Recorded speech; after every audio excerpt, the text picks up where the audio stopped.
Primetime News this evening, retrial or walk free. The options facing Vybz Kartel after Privy Council quashes his conviction.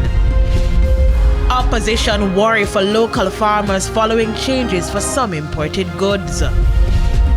And drama in St. James Municipal Corporation over failure to take oath.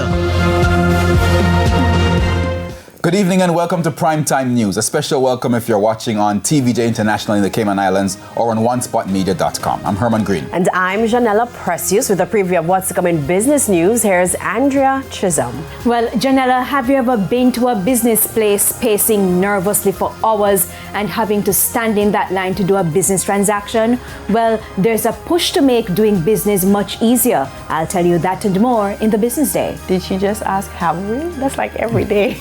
Everybody.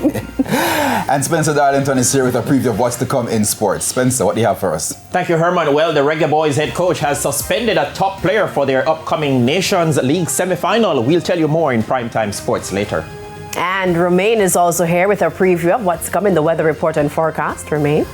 Thanks so much, Janella. We're still holding some shower activity for western sections of the island this weekend, but by next week we're expecting partly cloudy and windy conditions to prevail. Okay, there's also sports commentary and E-Prime in the newscast. But before the break, here's our feedback question. And this evening we're asking, what's your reaction to the Privy Council's ruling in the Vybz Kartel case today? Now you can share your comments online. It's facebook.com/televisionjamaica or on X @tvjnewscenter. Please stay with us. Primetime News returns after this break.